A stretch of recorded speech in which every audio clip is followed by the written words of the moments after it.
Por eso los propios bancos centrales no quieren dar ningún forward guidance, no quieren dar ninguna pista, pero no porque no quieran, es que no tienen ni la más pajolera idea de lo que va a ocurrir. Después de pegar 4 volantazos en el avión como lo hemos hecho, es muy difícil dejar el avión colocado en posición correcta para aterrizar. Lo más normal es que te la pegues. O nos están mintiendo de manera premeditada, como ya hemos visto en momentos del pasado, o que realmente no tienen las capacidades.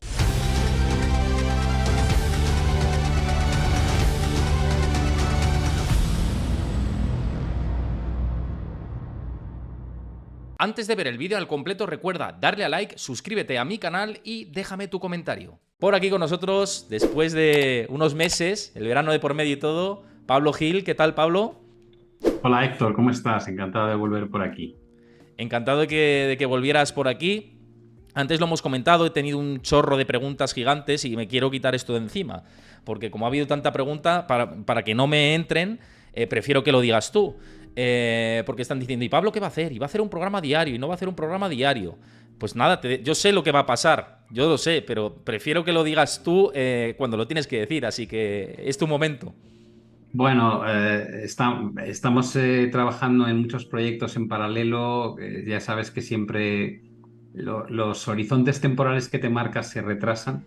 El 2 de octubre es cuando oficialmente voy a comentar pues, el 90% de las cosas que estoy haciendo y hacia dónde me llevan, ¿no? Antes no quiero porque detrás hay unas campañas que me han pedido por favor que respete, que para eso se han trabajado un poco los anuncios. Así que, bueno, ya queda muy poquita espera para que os pueda decir exactamente en qué estoy, dónde me vais a poder seguir, qué tipo de contenido voy a estar ofreciendo. Hasta ahora lo único que he mantenido vivo eran los vídeos de los domingos. Antiguamente eran los viernes, luego para la época de verano lo pasamos a los domingos y eso no ha cambiado. Sí, un poco el contenido. Ahora ya no hablo solamente de temas de economía, me gusta entrevistar a otras personalidades del mundo de redes sociales o que han tenido pues algún éxito profesional que merezca la pena resaltar, ¿no? Bueno, esa parte no va a cambiar, evidentemente, y todo lo nuevo van a tener que esperar una semanita más para conocerlo. Nada, si es que es el 2 de octubre, lo tenéis ahí y Pablo nos lo va a anunciar y ya comentaremos sobre estos horizontes. Ya lo comentaremos, tendremos mucho tiempo y seguramente que vais a tener muy buenas novedades. Y decías, te estás dedicando también a otro tipo de contenido. De hecho, hasta yo mismo estuve invitado en uno de los podcasts, que te lo agradezco, ya lo sabes, y que el contenido que estás haciendo siempre es fantástico. Así que los nuevos que estéis por aquí, bueno, todos, yo creo, la mayoría conocéis a Pablo Gil, pero quien no lo conozca, seguidle en sus redes, que tiene mucho que aportar y mucho contenido que va a aportar cada vez más a medida que nos adentremos en octubre. Pero bueno, dicho esto, Pablo, vamos a meternos a hablar de lleno en la economía, que esta es la primera entrevista en la que, después del verano, de este parón, no has hablado con medios de comunicación sobre economía, sobre mercados, y este es el primer espacio en el que lo vas a hacer y yo te lo agradezco enormemente, ya lo sabes, con el cariño que nos tenemos mutuamente en lo personal y profesional. Y hablando de temas macro, quería empezar un poco con la parte de los bancos centrales. Se revisaron las expectativas por parte de la Fed, también tuvimos BCE, y a mí me llamó mucho la atención el mundo idílico un poco que pinta la Fed, en el sentido de que la inflación va a estar más alta de lo que ellos esperaban, pero el crecimiento también va a ser más alto, pero el desempleo va a ser más bajo. Es decir, hay una cuadratura que no encaja, al igual que tampoco encaja lo de los tipos altos durante un tiempo casi hasta pasado julio del año que viene, o vete tú a saber según descuenta el mercado. ¿Cómo ves tú todo esto? Porque a mí me chirría, es un puzzle que las piezas no me encajan. Bueno, yo creo que lo primero de todo que hay que poner en contexto es quién está jugando con el puzzle, ¿no? Es un niño de 5 años que se harta, lo rompe, lo recompone, fuerza las piezas. Con lo que quiero decir con esto es que si tú miras las estimaciones, por ejemplo, que ha hecho el Banco Central Europeo desde el año 2020 respecto a crecimiento e inflación, las ha modificado sistemáticamente cada 3 meses en todas y cada una de las reuniones que ha llevado a cabo. Por tanto, el pronóstico que te puedan dar, en el caso de Christine Lagarde, cuando llevas 3 años modificando cada 3 meses, no dices de un año para otro, cada 3 meses estás modificando tu visión del mercado, pues bueno, creo que vale la previsión lo que vale, ¿no? En el caso de la Fed, eh, Ponte, yo creo que lo he tuiteado alguna vez, ponte qué se decía en 2007 en todos los medios económicos y en los bancos centrales respecto a lo que se nos venía encima. Se hablaba de soft landing, se hablaba de un mercado de empleo que iba a aguantar muy bien porque estaba cerca de mínimos históricos, se hablaba de que no había burbujas, se hablaba de que solamente había excesos en alguna parte de la economía y de repente llega 2008 y hay un estallido, una burbuja inmobiliaria, la quiebra del sistema financiero y hay que bajar 525 puntos básicos los tipos de interés e inyectar liquidez con programas de QE que no existían hasta ese momento. O sea, creo que hay que tener esa capacidad, digamos, de poner en contexto las predicciones que hace gente que no está están tremendamente cualificados desde el punto de vista económico, pero por la razón que sea a la hora de pronosticar han demostrado tener muy poquita fiabilidad, ¿no? De hecho, casi ningún estamento oficial, el Fondo Monetario Internacional o el Banco Mundial, la OCDE, los bancos centrales, casi nunca pronostican correctamente que llega la recesión. Por tanto, que me digan, va a haber más inflación, va a haber que subir más los tipos, va a haber que mantener más tiempo el coste del dinero elevado, va a haber que retirar más liquidez, pero no se preocupen ustedes, porque no va a haber ningún tipo de efecto ultra negativo en la economía y además no va a haber desempleo, pues ¿qué quieres que te diga? Mi experiencia me dice, lo que sí veo que es un denominador común es que te vas a volver a equivocar como te has equivocado a las puertas de cualquier crisis. Es que a mí me da la sensación de que o nos están mintiendo de manera premeditada, como ya hemos visto en momentos del pasado, o que realmente no tienen las capacidades, o el equipo de economistas gigante que tienen no tiene las capacidades.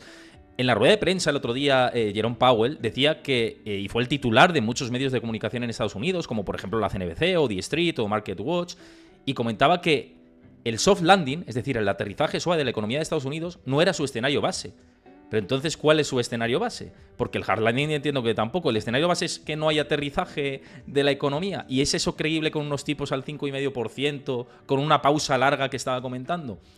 Es lo que te digo, por eso te decía lo del puzzle y por eso me comentabas tú lo de que es un niño de 5 años jugando, ¿no? Porque es que no, en realidad no cuadra. No, ellos estaban, o sea, hay muestras tan evidentes no hablo de 2008, de año 2000 o de 1987, me voy a este mismo año, ¿no? ¿Cómo puede ser que siendo supervisores de la banca pequeña y mediana en Estados Unidos se encontrasen de golpe y porrazo con una crisis que se llevó por delante cuatro bancos importantes en Estados Unidos y no ha ido a más porque han abierto unas ventanas de liquidez entre la Fed, el Tesoro estadounidense y el FEDIC, si no hubiesen caído como moscas? Con lo cual, tienes un ejemplo de este mismo año y dices, ¿cómo puede ser que no estés controlando la situación de debilidad extrema en la que estaban algunos de los bancos que no habían cubierto el riesgo de tipo de interés, ¿no? O que tenían una exposición extremadamente grande al sector de la vivienda comercial o del real estate comercial? Unos meses previos el problema llegó con los planes de pensiones en Reino Unido, que también obligó al Banco de Inglaterra a cambiar la política de QT o Quantitative Tightening por una política de QE para dar tiempo a los gestores a cubrir esos problemas que tenían, ¿no? Con lo cual, en el fondo, la sensación que da es que se comen los problemas, les explotan en la cara. No olvidemos que cuando empezaron a subir los tipos de interés en el caso de la Fed en marzo del 2022, en el caso de el BCE en julio de 2022, la inflación estaba por encima del 9%. Es como decir, hombre, no es que hayas llegado tarde, no te estamos diciendo que la inflación esté al 3 o al 4, es que está el nivel más alto desde los años 80 y estabais todavía el mes antes comprando bonos y con los tipos, en el caso del BCE, en tasas negativas y en el caso de Estados Unidos al 0%. Es como decir, pero vosotros, ¿en qué mundo vivís? O sea, ¿cómo puede ser que con tantísimos profesionales elaborando proyecciones esto os sorprenda, ¿no? La secretaria del Tesoro, Janet Yellen, tuvo que pedir disculpas por los pronósticos que había hecho de que la inflación no iba a ser un problema, ¿no? Cuando luego se ha convertido en el monstruo que nos está atenazando desde hace 3 años, ¿no? Entonces dices, bueno, esta señora era la antigua presidenta de la Reserva Federal, que no estamos hablando de una economista de un fondo, estamos hablando de una tía que probablemente tiene uno de los cargos más prestigiosos económicos en Estados Unidos. Entonces sí, la duda es ¿por qué lo hacen tan mal? Yo no me atrevo a responder. Hay gente que dice que es por malicia, hay gente que dice que es porque están secuestrados por la industria financiera y no quieren dar malas noticias, por desconocimiento, no lo sé. Lo cierto es que para mí, creerte lo que te dicen es un error garrafal. El caso es que compartiste el otro día una cosa muy interesante en Twitter de un estudio de la Reserva Federal de Boston que me pareció fantástico, además lo comenté en uno de mis programas, que es que la subida que tenemos de tipos de interés ahora mismo, el efecto sobre la economía real y sobre la financiación en empresas, etcétera, lo que habría llegado directamente en la economía real sería lo equivalente a unos tipos al 1,75 aproximadamente. De ahí hasta el 5,5.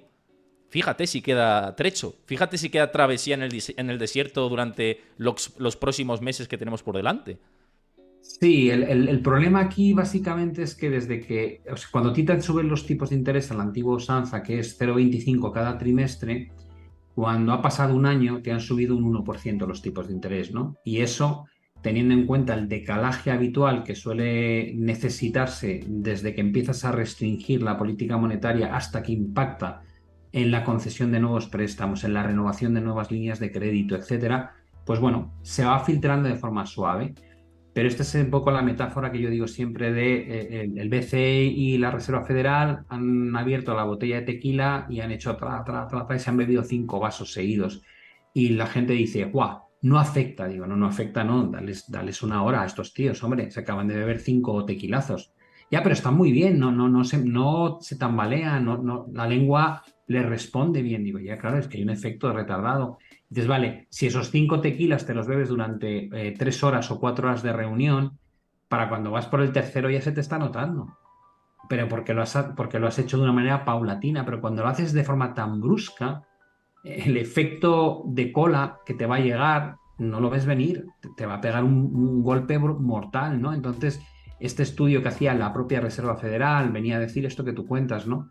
Que se ha trasladado solamente una parte ínfima de lo que se ha hecho en términos de subidas de tasas de interés y retirada de liquidez. Y eso no lo vas a ver, por ejemplo, en Estados Unidos, la mayor renovación de préstamos tiene lugar en 2025 y 2026. En Europa va a ser en 2024. Con lo cual, es que vas a tener un efecto tardío que te va a estar golpeando probablemente durante un par de años. Y eso es algo que mucha gente asume como que no va a ocurrir, pero es solamente por la barbaridad y la rapidez con la que hemos hecho primero la inyección de ayudas y luego la retirada de las mismas.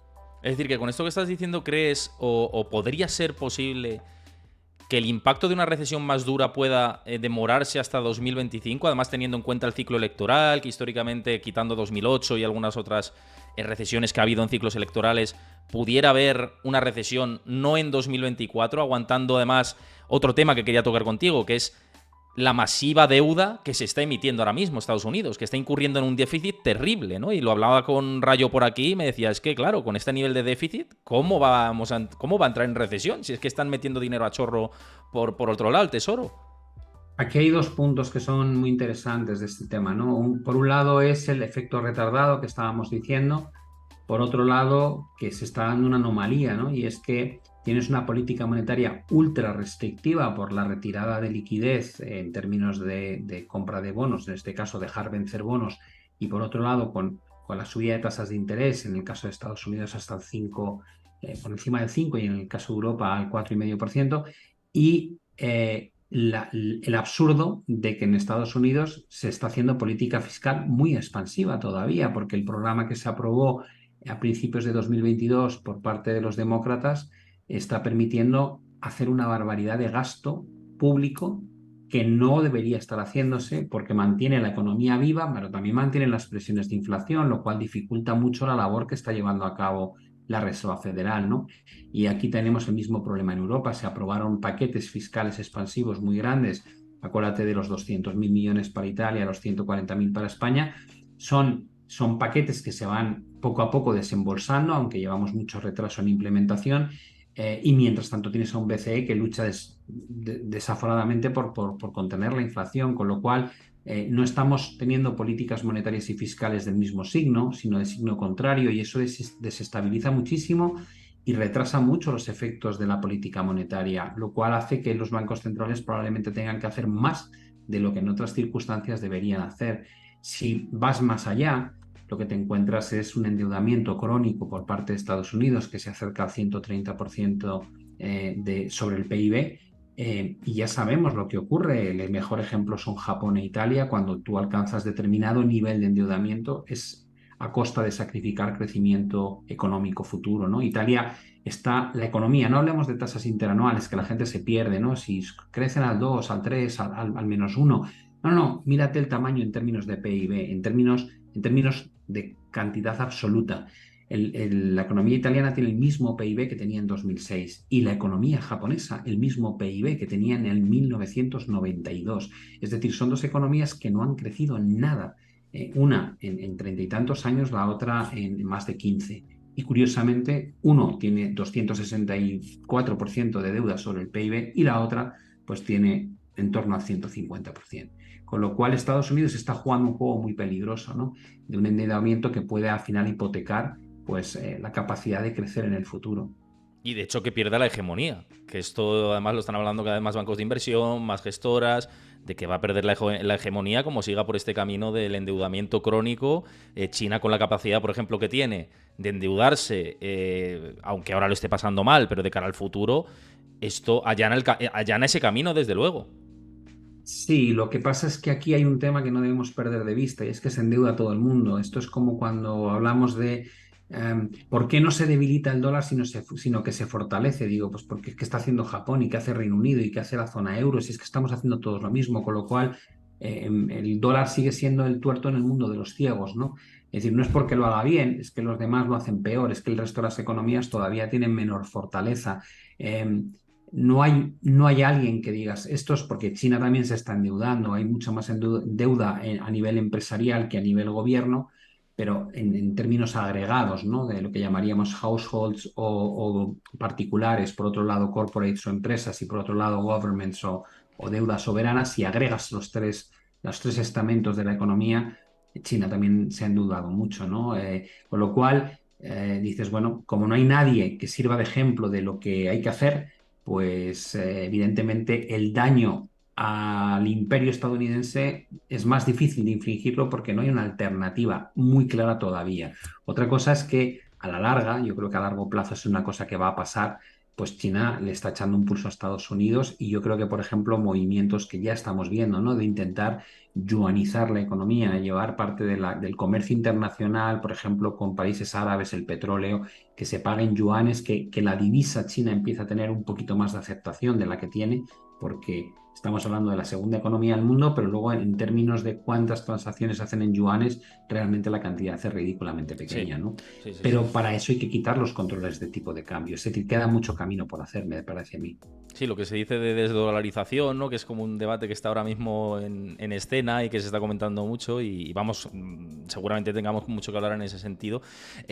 Antes de seguir, quiero dar las gracias a todos los que estáis siguiendo el canal de Twitch, a todos los que estáis escribiendo por el chat, muchísimas gracias. Y recordaros que si veis este contenido desde el canal de YouTube y si os gusta, pues que dejéis vuestro like, que os suscribáis al canal si os gusta el contenido y que dejéis vuestro comentario. ¿Estáis de acuerdo con lo que estamos comentando? ¿Cuáles son los peligros y los riesgos que veis dentro de la economía ya a nivel mundial, incluso Estados Unidos? ¿Estáis de acuerdo con lo que dice Pablo?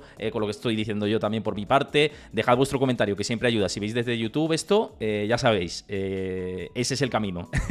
Bueno, dicho un poco esto, porque creo que al final va muy ligado lo que estás comentando con lo que quería plantear ahora, que es lo que me preocupa más ahora viendo en términos de mercados, porque vemos por un lado la renta variable con el festival. Bueno, hoy el festival en concreto no hay festival y llevan muchos días sin festival, pero es verdad que desde octubre la tendencia es alcista, esa es la realidad, esa tendencia es alcista, pero los bonos sí que es la parte preocupante y sí que el mercado del crédito, aunque los spreads de crédito en Estados Unidos todavía están ahí adormecidos, pero es donde puede descoserse la historia.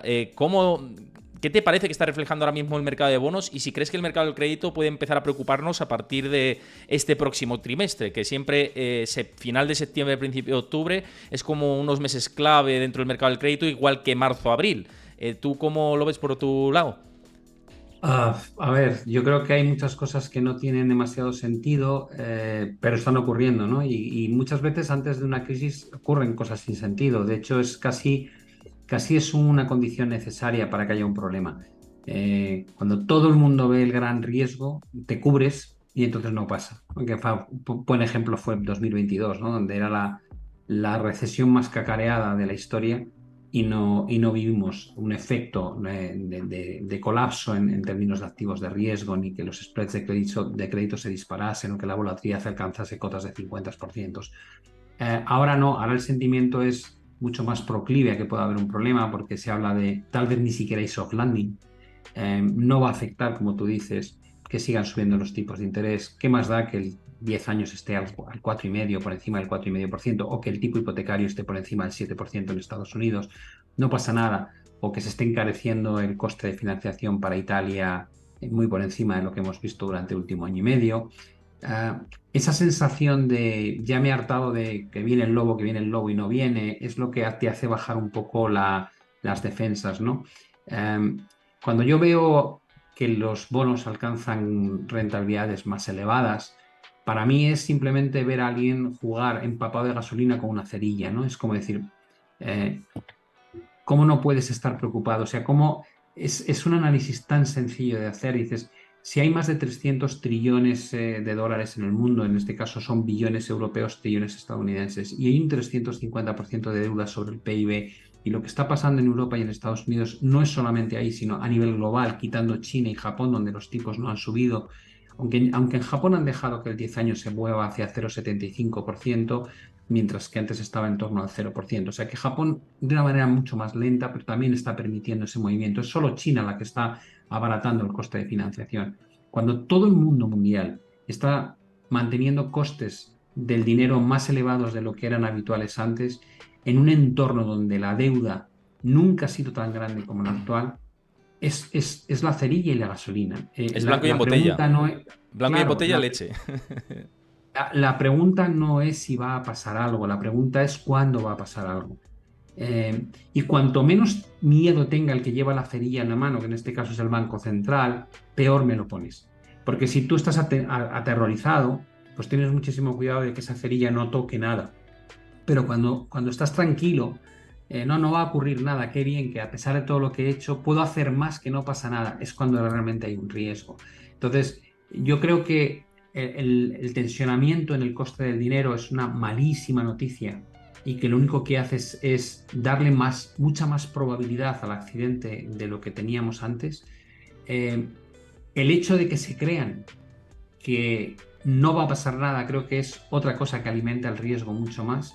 Y luego existe otra cosa que es muy curiosa, ¿no? Y es hay una polarización brutal de lo que estamos viendo en la renta variable. Y mucha gente me dice, es que la bolsa americana no hace más que subir. Digo, bueno, el S&P está a un 10% de los máximos de enero de 2022. O sea, ¿no? Cuando dices que no hace más que subir, quiere decir que ha recuperado una parte importante de lo que cayó en 2022, pero todavía le falta un 10%. Pero es que además eso está concentrado en 10 valores, o casi podríamos decir en los 7 magníficos, porque si tú, no digo que los quites, sería injusto decir, quita los 7 magníficos, no quita los Nvidia, los Meta, los Apple, los Amazon, no los quites, simplemente haz un SP equal weight, ¿no? Mismo peso todos los componentes. Descubres que está a cero en el año. Es decir, que todo lo que has vivido este año se concentra en 7 compañías. Esas 7 compañías que, para que la gente se haga una idea, pesan más en el MSCI mundial, en lo que llamamos MSCI ACWI, que la suma de China, Reino Unido, Francia y el cuarto país no me acuerdo exactamente. Es decir, hay una apuesta tan brutal en manos de muy pocos nombres que ha distorsionado mucho, pero por ejemplo el MSCI Emergentes está ahora mismo tocando los mínimos del año. Ha vuelto a los mínimos del año. Con lo cual, hablar de la bolsa estadounidense, sobre todo cuando está representada por estos 7 valores, y dar por hecho que es lo que está ocurriendo a nivel global, es un error muy importante. Eh, yo, yo sigo comodísimo, no cómodo, comodísimo fuera de la renta variable. ¿Vale? Y tengo mi posición en China, que es a 5 o 10 años. Ya sé que habrá más de uno que dirá, pues qué mal le va, tal. Siempre pasa esto, ¿no? Siempre hay alguno que le encanta. buscar el No, argumento. Y pero te cuando digo una cosa, Pablo. Yo digo que va mal en China, pero que eso es signo de capitulación también.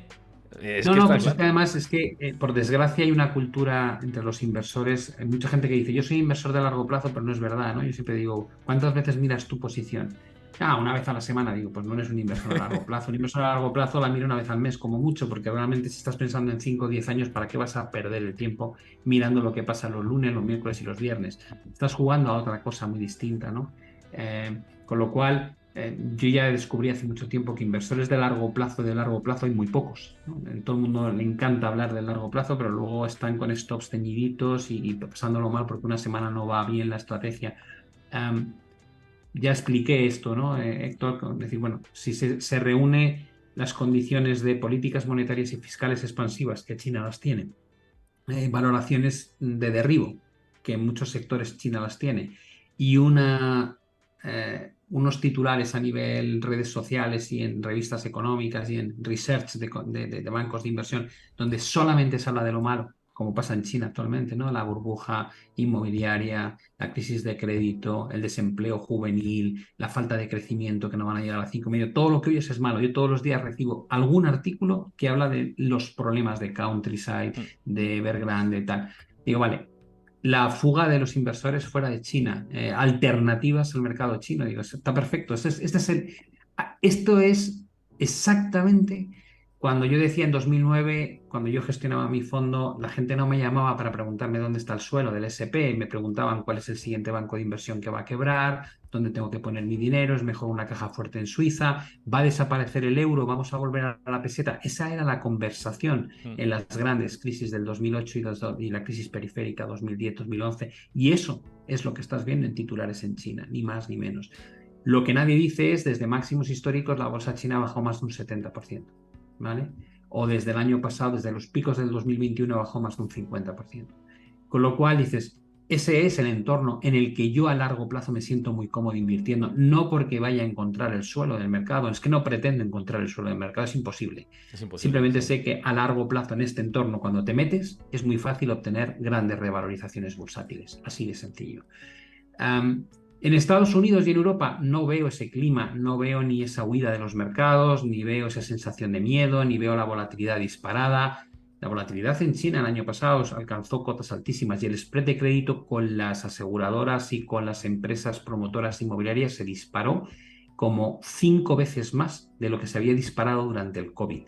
Es decir, ahí sí encuentro denominadores comunes que me hacen sentir cómodo, no en Estados Unidos y en Europa. Y además en Estados Unidos y en Europa te siguen retirando liquidez y subiéndote los tipos de interés. Con lo cual, mi experiencia es, en este tipo de fiesta no quiero estar, sé que acaba mal. Dices, ah, pero ¿cuándo? Digo, no lo sé, acaba mal, todo el mundo quiere salir luego por la puerta pequeña, hay atropellos y mucha gente muere en el intento de la huida, ¿no? Mm.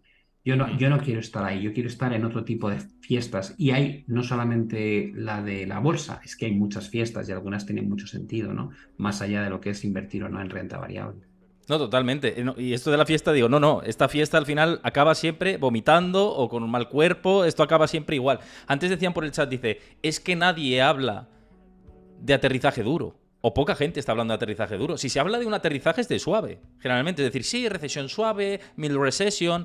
El otro día estuvo aquí una experta de Wall Street, Lindsay Bell, que también es colaboradora de la CNBC, y me decía, bueno, lo veo bien para el año que viene, pero sí que es cierto que hay una cosa que me preocupa. Me habló de la curva invertida de tipos, todo esto que hemos hablado muchas veces, y dice, claro, es que desde que se empiezan a subir tipos, se invierte la curva, hasta que viene la recesión, el promedio es 24 meses o 27 meses, dice, y estaríamos entre 6 y 8 meses de la recesión según esos promedios históricos. Es decir, por los leading indicators, que los indicadores adelantados, para quien no lo entienda, que nos están anticipando cuándo puede venir una recesión o que estamos en un momento pre-recesivo, prácticamente apuntando a esa dirección, siguen profundizando más. El otro día compartía en redes que el leading indicator principal, que es el de la Conference Board, lleva el récord de descensos consecutivos de prácticamente su historia. Entonces, en realidad estamos en el preludio. No nos podemos engañar y no podemos mentir a la gente tampoco y decir, oye, esto no existe. Mira, los indicadores adelantados, mire usted, no existen, no los miro. Como periodista y analista de mercados, no los voy a mirar porque no quiere usted que los mire. No, es que están ahí, ¿no? Bueno, es una batalla la que libras, Héctor, y yo también la libro a veces. Cada vez me apetece menos librarla. Como digo yo, digo, si nadie te pone una pistola en la sien para que hagas lo que estamos comentando que hagas, cada uno es libre de tomar sus propias decisiones, que yo escucho muchas cosas que me parece que no encajan con mi manera de pensar y no sigo estas recomendaciones, y luego hay otras que las escucho y digo, ah, mira qué interesante este punto, este argumento, esta manera de ver el mercado e incorporo parte de esas metodologías en la forma que tengo de pensar, con lo cual es tan sencillo como, oye, que si tú estás cómodo comprando Nvidia a estos precios por la IA, pues oye, adelante, si nadie te dice que no lo hagas. Pero casi siempre la crítica es presente, ¿no? Yo por ejemplo, me hace gracia, ¿no? En 2020, cuando decía estoy comprando inmobiliario, ¡guau, tal! No tienes ni idea, va a estallar la burbuja inmobiliaria. Bueno, mirad los precios, lo que han hecho desde el verano de 2020 hasta hoy, ¿no? Cuando criticaba la ley de la vivienda, diciendo no va a acotar la subida de los precios de los alquileres, es un disparate de ley, o sea, está mal diseñada. La gente que ha hecho esta ley no tiene ni la más pajolera idea de cómo funciona el mercado inmobiliario. Y no estamos hablando de un tema social, estamos hablando de cuál es el objetivo que persigues con esta ley. Lo mismo que pasó con la ley del CSI, por ejemplo, ¿no? No estamos hablando de ideologías políticas, estamos hablando de ¿consigues el efecto que persigues, sí o no? Independientemente de quién lo haya hecho. No, digo, pues es una mala ley. Eh, ¿Qué ha pasado con el alquiler el último año? Que no ha hecho más que subir. ¿Qué ha pasado con el precio de la vivienda en los últimos 3 años? Que no ha hecho más que subir. A la gente que criticaba la inversión en inmobiliario, porque yo decía, es un activo que te va a ayudar a cubrir parte de la pérdida de capacidad adquisitiva, porque yo sí creo que va a haber inflación. Al final hubo inflación y al final el activo sirvió muy bien para cubrir esa pérdida de nivel adquisitivo. Pero luego te vas a 2021 y la llamada era, yo en alguno de los directos lo he comentado, ¿no? Digo, a mis hijos les he prohibido que compren meme stock, les he dicho que no cenan en casa, que como me enteré que han invertido en meme stocks, los echo de casa. Bueno, ahí tienes a AMC, que ha vuelto a perder el 97% de todo lo que subió, o Pelotón, que está por debajo de los precios de 2020. Y dices, ¿por qué? Y dices, pues porque hay ciertas cosas que tienen sentido y otras que no tienen ningún sentido. Y entender que no debes estar en las cosas que no tienen sentido es muy importante. Pero en aquel momento, cuando decías esto, te decían, no tienes ni idea, Wall Street Bets es la nueva conciencia del mercado, los particulares, todos en rebaño, vamos a hacer que quiebren los hedge funds. Yo decía, yo tenía un hedge fund de 500 millones de dólares, creo que no eres muy consciente de la batalla David-Goliat. Sí, en una de estas, una pedrada, como pasó con algún par de hedge funds, los Hmm, tumbas. Ves hmm. que hay miles de hedge funds, ¿vale? Es decir, porque ganes una pequeña batalla, no creas que vas a ganar la guerra. Y yo me acuerdo que alguno joven que me decía, no, es que tal, no tienes ni idea. Digo, es que creo que no eres consciente de la magnitud del poder que aúna Wall Street, ¿no? Es vergonzoso en parte, digo, sí, claro que es vergonzoso en parte, digo, pero eso es entrar otra vez en la cuestión ideológica. A ti lo que te importa es saber si tu planteamiento tiene sentido o no tiene sentido, y no tiene ningún sentido. Y cuando hablaba de cómo han podido subir un 500% las tecnológicas que pierden dinero en la primera parte de 2021 y decir, esto no tiene lógica, esto es absurdo. Y me decían, no, porque es que hay tantos cortos sobre estas compañías. Digo, pero vamos a ver, ¿no te das cuenta el planteamiento erróneo de partida? Te puede funcionar en un primer instancia, y funcionó en una primera instancia y luego se fueron al garete, lógicamente. Los NFTs. O sea, ha habido tantos ejemplos en los últimos 3 años de cosas que hemos criticado cuando había que criticarlas y cuando nadie quería escuchar la crítica y te decían no tienes ni idea, estás viejo, esto es tecnología, NFT es tecnología novedosa que viene con blockchain y las criptos y tú es que no entiendes nada. Y al final pasan 2 años y dices, pues mira, miro para atrás y digo, pues no sé, un 80-85% de las cosas que decíamos, ojo, tienen mucho riesgo, finalmente han ocurrido, ¿no? Con lo cual, mi experiencia después de casi 4 décadas es fiarme de mi corazón, de mi cabeza, de lo que he vivido, de saber que hay un componente psicológico súper importante en las tomas de decisiones y no desoír esos riesgos, ¿no? Y entonces digo, mucha gente me dice, es que te estás perdiendo. Digo, me lo pierdo encantado, créeme. O sea, yo me voy a la cama y duermo súper a gusto.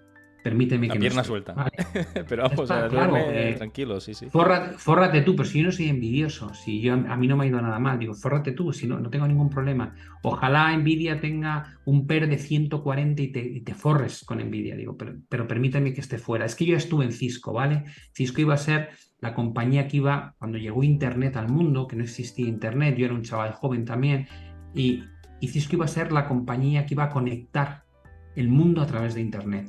Ese era el papel de Cisco.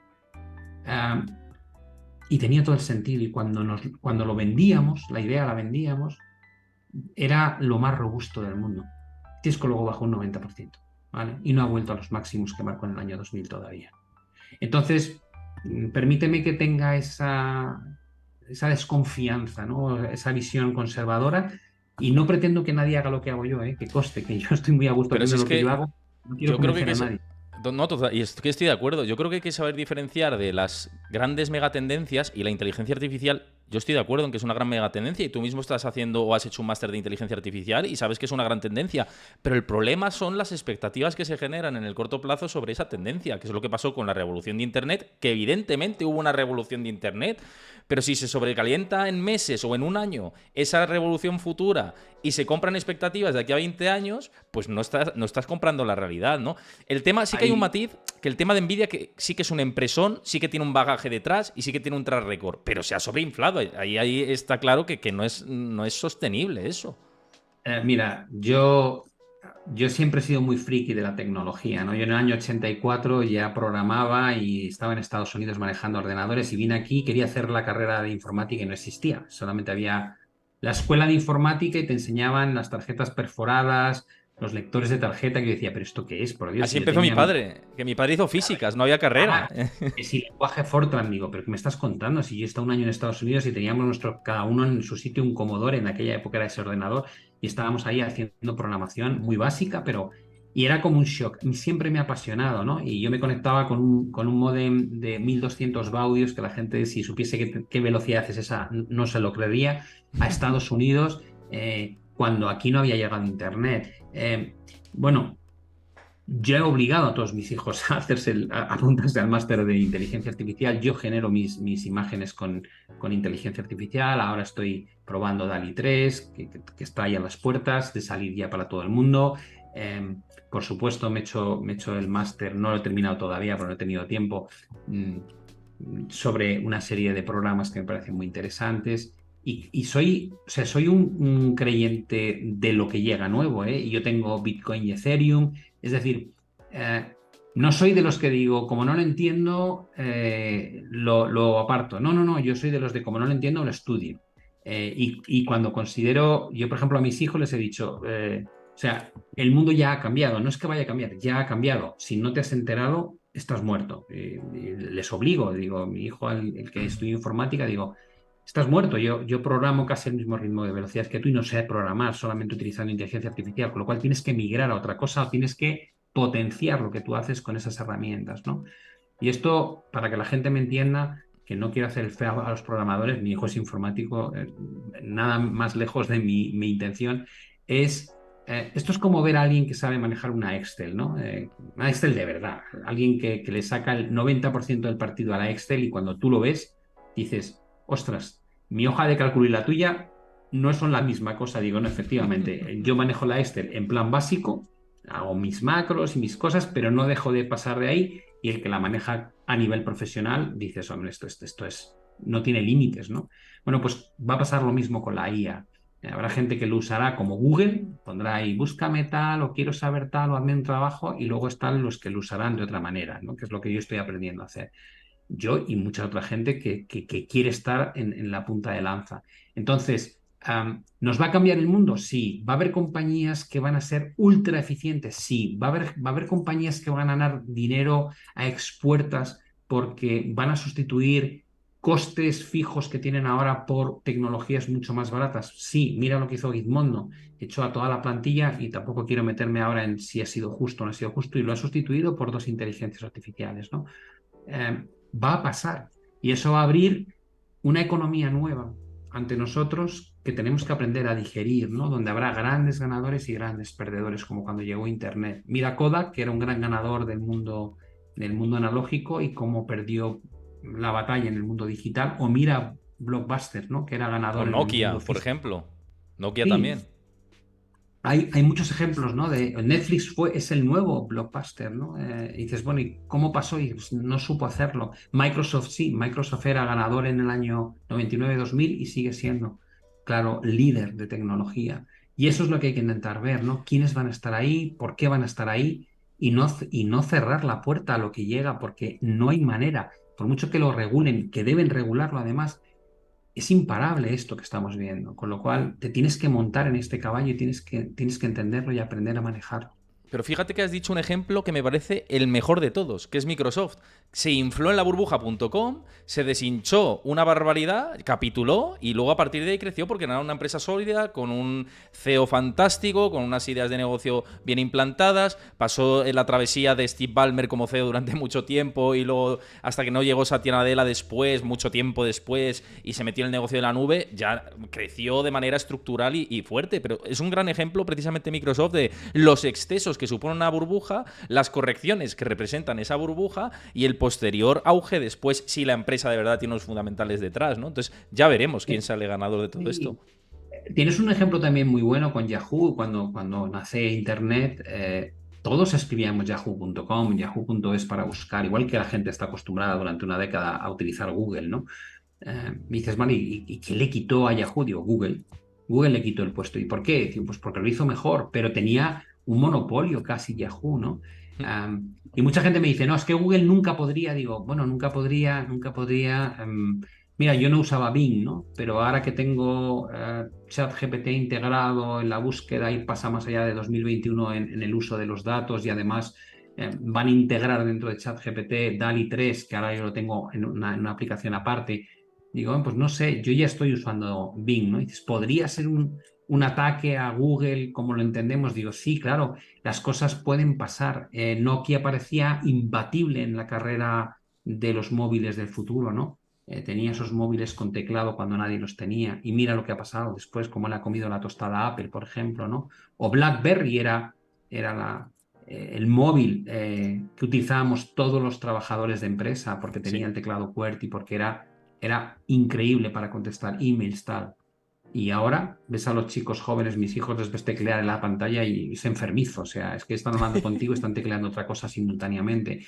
Las cosas cambian. Hay que tener esa capacidad, digamos, de prever que lo que tú crees que no puede cambiar, sí puede cambiar. No digo que vaya a ocurrir, pero tienes que tener la mentalidad preparada a sí puede ocurrir porque lleva ocurriendo desde hace décadas, por muy difícil que pareciese que iba a pasar, ¿no? Oye, quiero dar las gracias a Carga, que se ha suscrito con Prime al canal. Muchísimas gracias. Y también ha seguido el canal. Y a todos los que habéis seguido el canal, muchísimas gracias. Insisto una vez más, si veis esto desde YouTube, os gusta el contenido, suscribiros, dejad vuestro like, dejad vuestro comentario. ¿Qué opináis de esto, de la revolución de la inteligencia artificial? Si es comparativo a lo que pasó con las .com y la burbuja de las .com. Me interesa saber vuestra opinión de todo esto. También que estáis comentando mucho por el chat. Y de hecho están comentando bastante por el chat, que aunque no lo penséis, os estoy leyendo. Y están, están bromeando un poco y dice, joder, Pablo qué duro con sus hijos. Tal. Gente habitual del canal y lo dicen en tono distendido. Por lo que decías de las meme stock, dice Manu Rujano, que es habitual, dice, joder, a Pablo le da mucha caña a sus hijos. Jajaja, dice Javichu, sí, le veo auditándolos en las cenas. Digo, no creo que llegue a eso, pero... No, todo lo contrario. Yo, pero- yo, por ejemplo, con ellos jamás les impongo cosas importantes, ¿no? Con la carrera, por ejemplo, yo tengo mi opinión, ¿no? De si lo que están estudiando les va a abrir puertas o no en el futuro, pero nunca ninguno estudia economía, ninguno de los cinco se ha dedicado a economía, ni nada parecido con el trading y las inversiones. Y está súper variado, ¿no? Desde educación infantil bilingüe a informática, a diseño de interiores, a medicina y ahora la más pequeña que se ha metido en Bellas Artes y en diseño, un doble grado con diseño de moda. Con lo cual, yo siempre les digo, lo más importante es que seáis felices con lo que hagáis y que sepáis que hay que dejarse la piel para ser de lo mejorcito en lo tuyo, ¿no? Cumple con eso, sé autoexigente, pero nunca he querido obligarles a hacer nada que considerase que les va a dar recursos económicos en detrimento de felicidad, ¿no? Me parece sería un error garrafal por mi parte.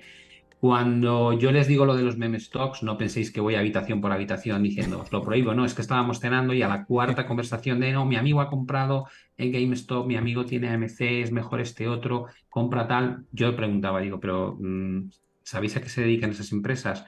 Ah, no, no, pero es que mi amigo, digo, bueno, pues entérate. Y como no lo hacían, digo, ¿sabéis más o menos cómo van los resultados de estas compañías? No, no tengo ni idea, eso, ¿qué más me da?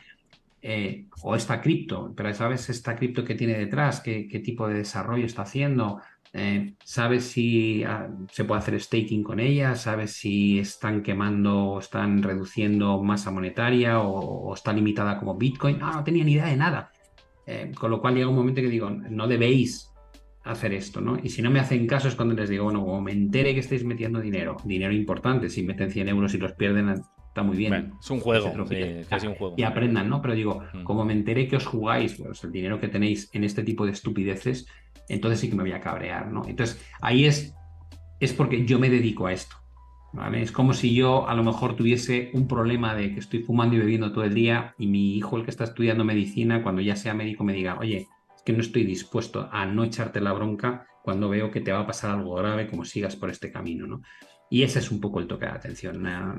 Nunca he tenido ánimo de coartar sus libertades, ni muchísimo menos, y les apoyo en todo lo que consideran que les va a hacer feliz a la vida.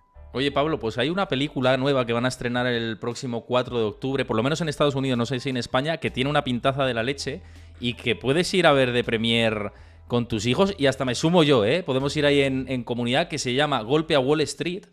Dumb Money en inglés, y habla del fenómeno de Wall Street Bets, de lo que pasó, y además desde las dos partes. Yo he visto el tráiler y me ha flipado porque se ve como los hedge funds Vale. preocupados, se ve digamos, los precursores del movimiento Wall Street Bets. Tiene buena pinta, ¿eh? Me pinta, no sé si será como La Gran Apuesta, que la tengo en el top de ese tipo de películas, súper entretenida y didáctica, pero vi que se estrenaba más ahora el 4 de octubre y digo, joder, pues habrá que verla. A tus hijos seguro que le llaman, ¿eh? Esa película, seguro que... Pues espero que, mira, a veces que es a través de las películas cuando consigo que tengan un poquito de cultura financiera, ¿no? Y a veces me preguntan, es que no entiendo esto, tal.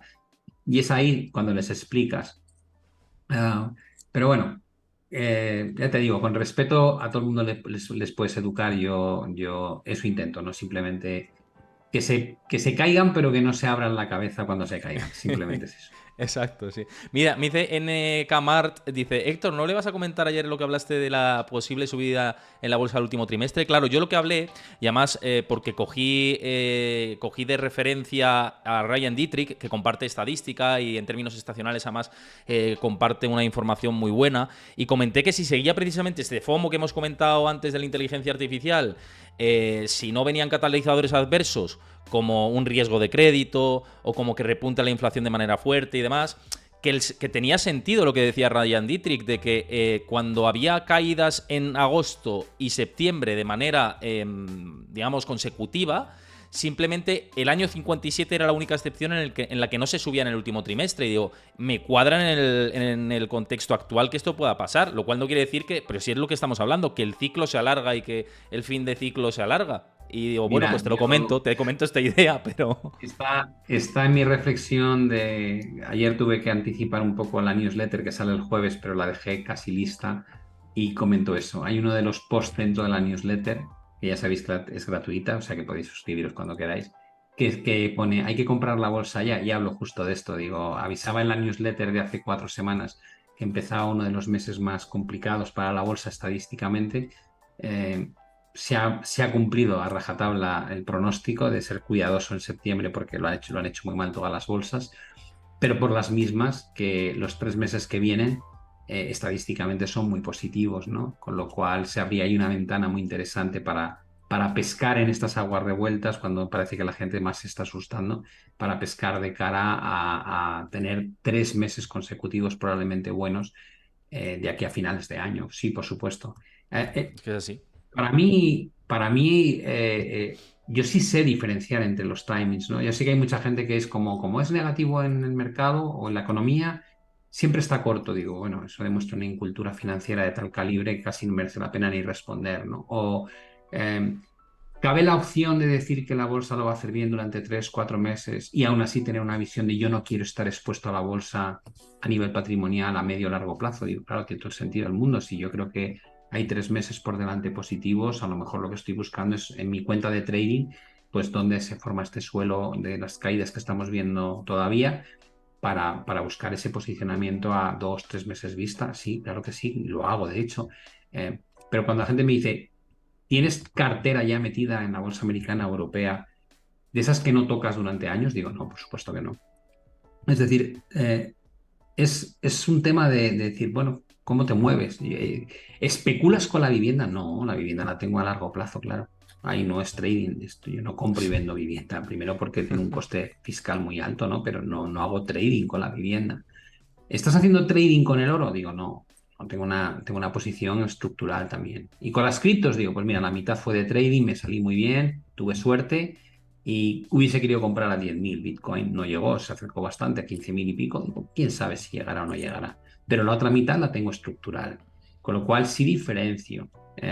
¿Qué partes las quiero como, digamos, alocación de riesgo a largo plazo y qué parte es un juego, ¿no? De a ver si acierto en el tramo de subida o el tramo de bajada y me meto, me salgo. Eh, bueno, mm, cuando estoy muy liado no hago trading porque estoy a otras cosas. Cuando estoy con más ocioso y tengo más tiempo de mirar el mercado en detallito, pues a lo mejor me apetece hacer una operación en el petróleo. Creo que va a llegar a 100. Bueno, pues... Pero lo comenté antes de romper el techo, ¿no? Si rompe el techo, cuidado que se puede ir a 100. Bueno, pues ahí hay trades que me parecen interesantes tener, ¿no? En gas natural de cara a este invierno, a lo mejor hacer alguna cosilla, pero no son visiones estructurales, son visiones Son coyunturales, tácticas. ¿no? Claro, son temas Son tácticos. Y es que tácticas, yo efectivamente. siempre lo digo, yo digo, yo tengo mi cartera estructural de largo plazo y en algunas en las que voy acumulando, voy haciendo aportaciones, etcétera, o invierto en varios fondos o en empresas que creo que pueden hacerlo bien a muy largo plazo. Y luego está la parte táctica, que ahí ya es más, pues, oye, mira, creo que este movimiento es táctico, esto lo puede hacer bien, lo que dices tú del petróleo. Del petróleo está claro, ¿no? Que si rompías a ese gran lateral que lleva mucho tiempo arriba y el canal que estaba trazando, pues que a los 100 se iba a ir, incluso más por arriba, ¿no? Y lo mismo pienso del SP 500, yo lo llevo diciendo mucho tiempo y te lo comparto aquí, que ya que estamos, pues lo comentamos. Digo, si supera los 4.600 puntos, que por arriba es el techo más inmediato, a máximos se va, o se debería ir por técnico. Si va Sí, para abajo, pues lo mismo, pero a la inversa, ¿no? Si es que al final... Y son apuestas tácticas, no sé. sí, estableces como de alguna manera como rangos, ¿no? A partir de aquí creo que ocurre esto, a partir de aquí creo que ocurre esto otro. Si te equivocas, para eso están los stops, ¿no? Y luego, por ejemplo, hay mucha gente que tampoco entiende el tema del bono, ¿no? Alguno me ha comentado, pues sí que te va bien la posición del bono. Digo, hombre, pues si está a 4,11 y está casado con la hipoteca, pues ¿qué más me da? Sí, 4,50. Digo, ya, pero es que yo lo tengo casado con una deuda al 1,40, yo lo tengo arbitrado. Pero incluso si no lo tuviese arbitrado, si estuviese con la posición a pelo, pero la quiero a vencimiento porque lo que tengo es una rentabilidad superior al 4%, a 4,11 a 10 años vista, digo, es que aunque esté al 4,57, tú semestralmente te estás llevando el cupón del 2 y pico, ¿eh? Que hay que contarlo, es decir, que Hombre, por eso te digo que hay un desconocimiento muy grande de cómo funcionan los distintos activos, ¿no? Y hay mucha gente que pregunta porque quiere aprender, lo cual está fenomenal y yo siempre respondo a ese tipo, o intento responder siempre a ese tipo de cuestiones, pero hay otra mucha gente que simplemente lo que le gusta es como la imponer. crítica por la crítica. Sí, Y imponer. normalmente el que hace la crítica, cuando lees la crítica, descubres que conoce muy poquito del mercado financiero, que realmente no entiende lo que está pasando ni lo que hacemos los que llevamos toda la vida en esto, ¿no? Pero bueno, yo es que últimamente hemos tenido un debate contigo tuve uno sobre las Sí, redes sociales, ¿no? sí. Y es muy triste, ¿no? Lo que está pasando en la sociedad, cómo estamos polarizando todo, cómo la gente tiene la piel muy fina, todo molesta. Todo hay que decirlo con un cuidado exquisito. Siempre hay alguien que se siente ofendido por lo que dices. Y bueno, creo que nos estamos pasando, ¿no? Y hay que ser correcto, pero no hay que ser víctima de expresar tu opinión, ¿no? Y últimamente la sensación que da es que no se puede expresar la opinión sin que una sección de los oyentes te crucifique, ¿no? Y es triste. Al final, si esto va más, a más, a más, lo que acaban consiguiendo es que eh, dejes de estar de forma abierta en las tertulias o en los mensajes, ¿no?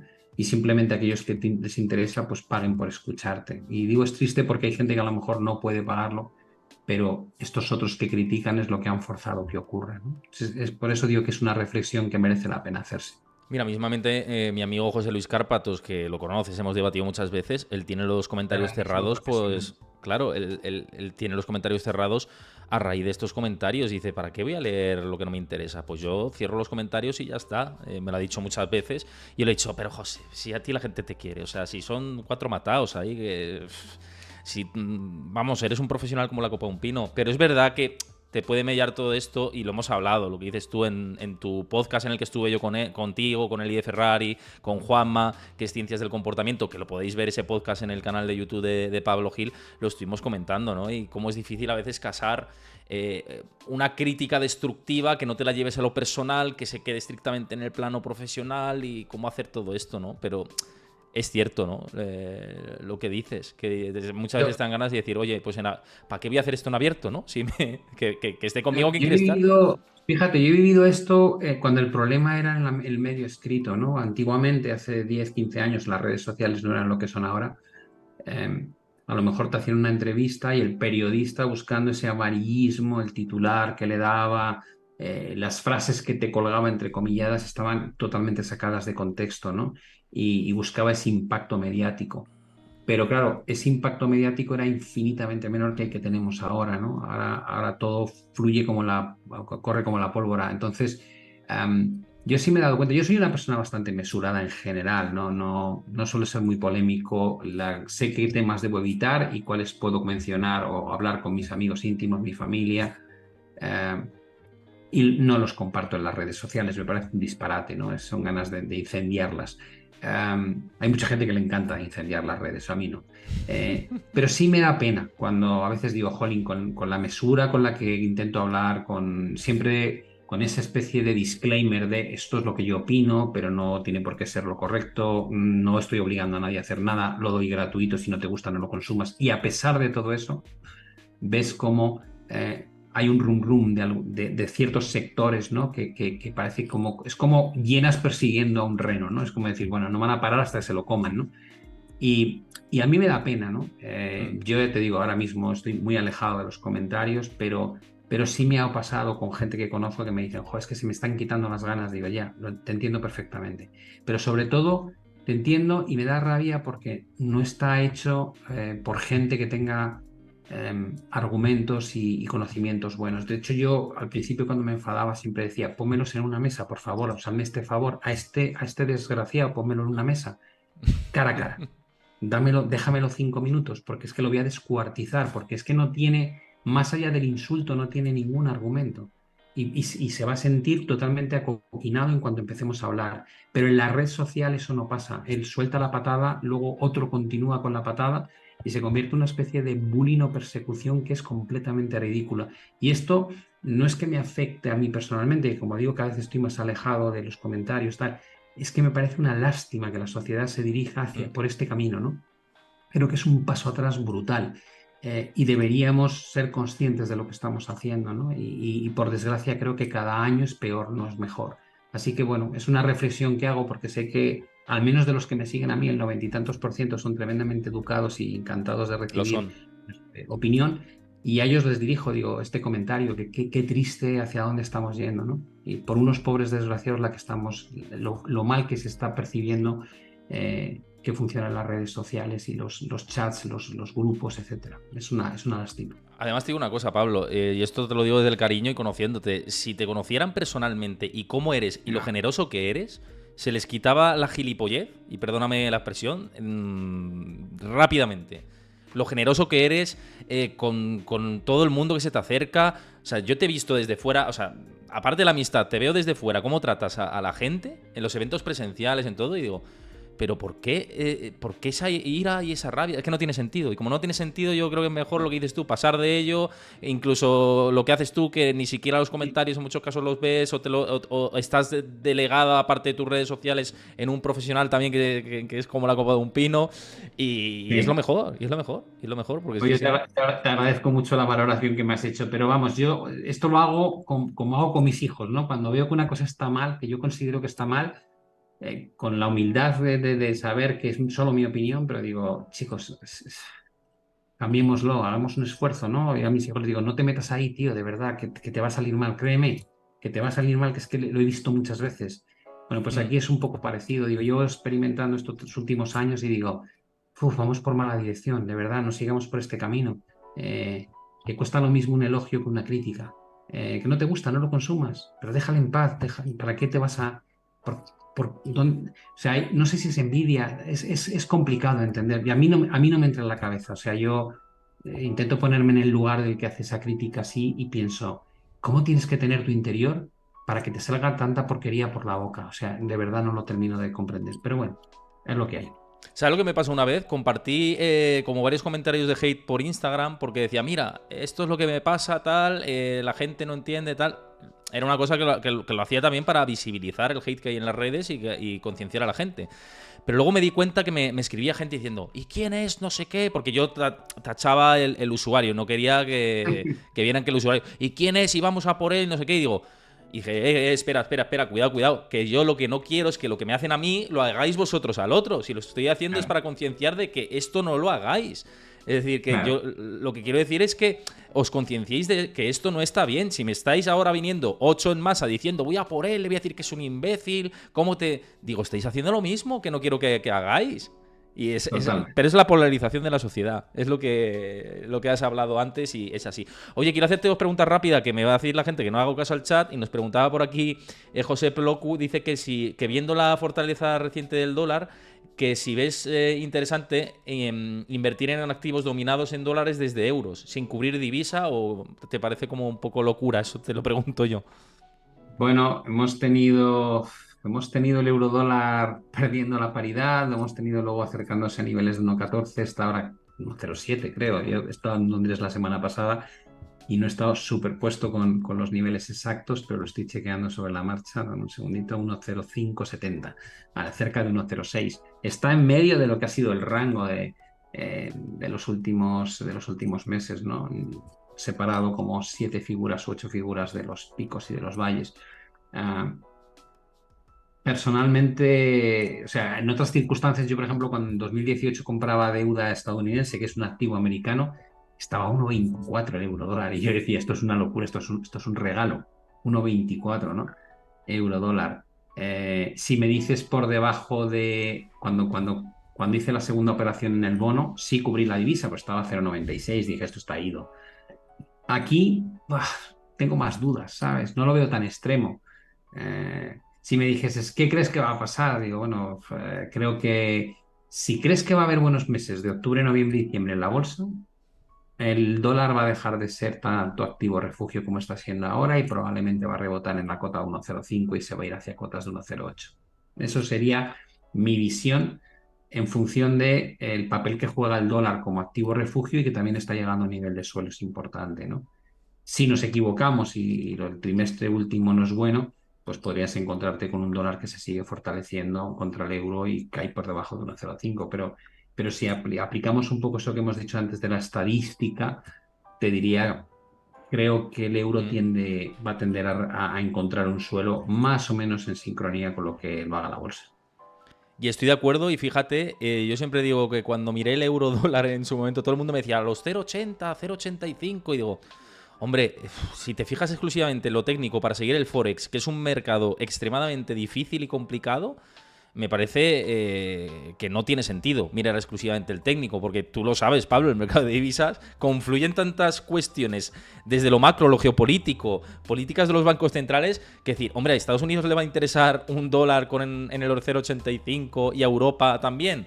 Me cuesta, ¿no? Y por eso insisto en que lo que dices tú, que encuentre suelo, lo veo posible, ¿no? Y que en ese rango de 1,05, 1,04 hasta 1,10 por arriba o quizá un poco más, puede estar ahí perfectamente, ¿no? Sí, yo creo además que la Reserva Federal como mucho va a subir un 0,25% más. Sí creo que los va a subir, porque también creo que la inflación general va a tender a subir de aquí a fin de año por un efecto estadístico. De hecho, yo creo que lo que va a pasar es que la subyacente va a seguir corrigiendo, la general va a seguir Va a seguir subiendo subiendo. y van a confluir al final las dos, ¿no? En un entorno entre el 3,5 y el 4% este año. Eh, con lo cual sí tiene argumentos, yo creo. Hemos visto los datos de vivienda también empezando a repuntar en tasas interanuales. Parece que han hecho suelo, han empezado, ya son 3 datos de recuperación, que era uno de los argumentos también del shelter, que decíamos que iba a ayudar a que la inflación bajase. Entre el crudo y lo del shelter, yo creo que hay dudas, ¿no?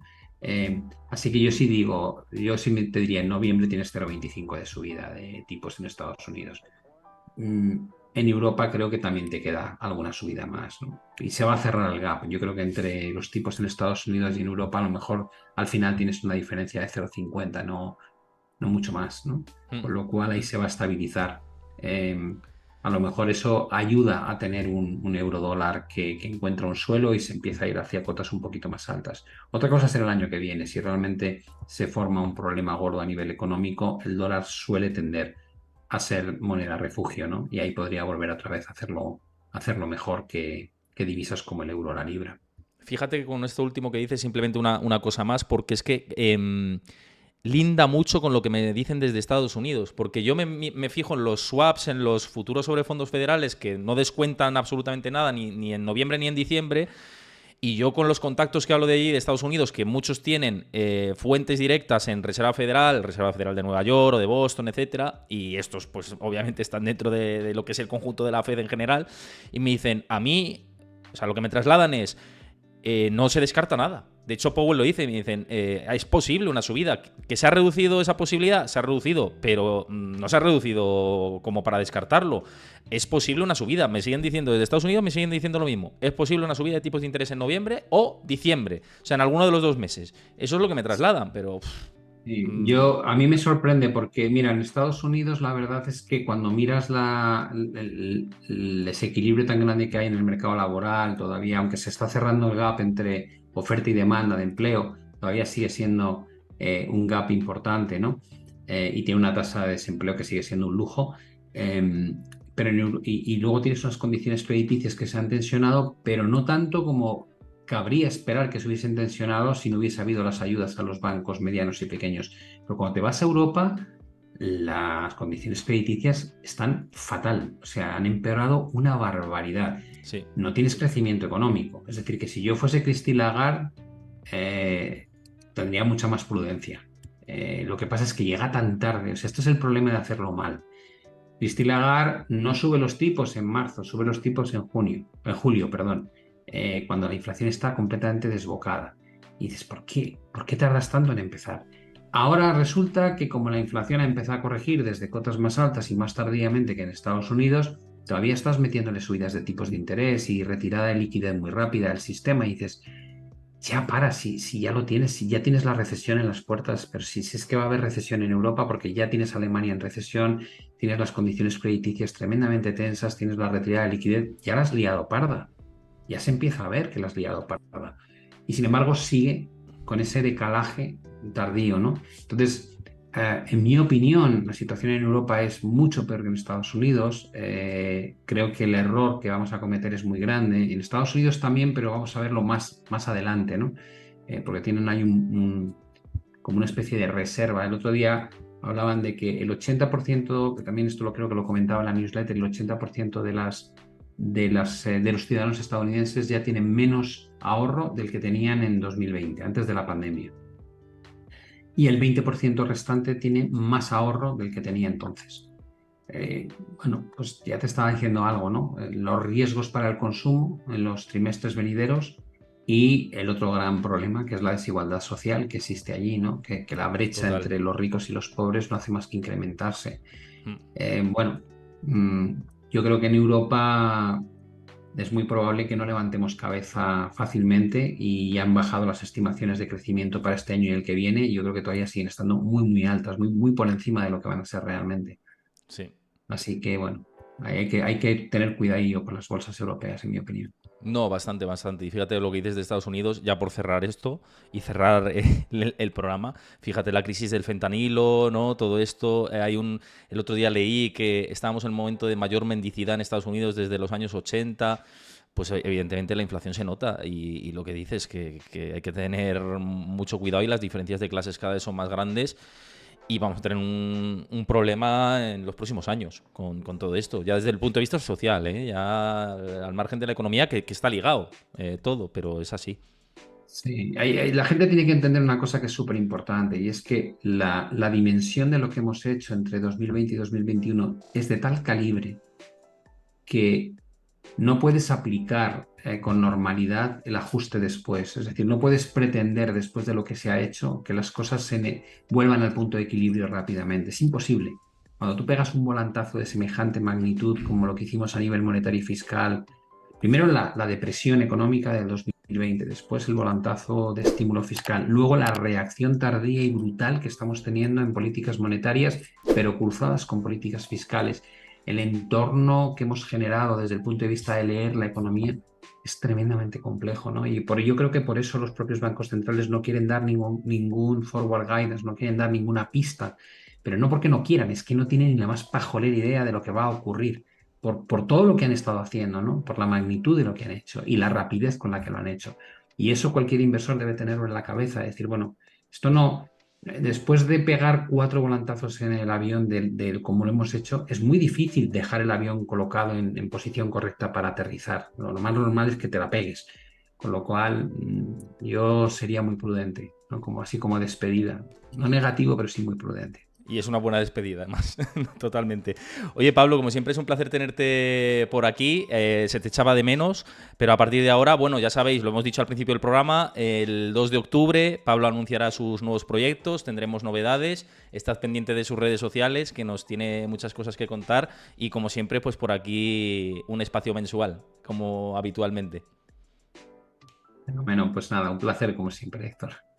Muchísimas gracias y os recuerdo, los nuevos que estéis por aquí, si os ha gustado el contenido, que sigáis el canal de Twitch, que os podéis suscribir con Amazon Prime y si no, creo que son 4 euritos al mes y apoyáis el contenido, y además que os unáis a mi comunidad de Discord para estar en contacto conmigo y además ahí comparto información en tiempo real, gráficos, análisis, debates. Os pasa Chris por el chat el enlace, también lo tenéis en la descripción del vídeo de YouTube y en el comentario fijado. Y lo dicho, si os gusta el contenido, siempre like y pa'lante. Lo dicho, nos vemos mañana 6 de la tarde. Va a venir por aquí David Cano, hacía tiempo que tampoco venía y me gusta mucho también charlar con él y conocer su visión. Y Pablo, un placer, nos vemos pronto. Igualmente, que vaya muy bien y por supuesto saludos a la audiencia, que tengáis mucha suerte con las inversiones. Exactamente. Un abrazo a todos, nos vemos mañana. Chao, hasta mañana. Luego, un saludo.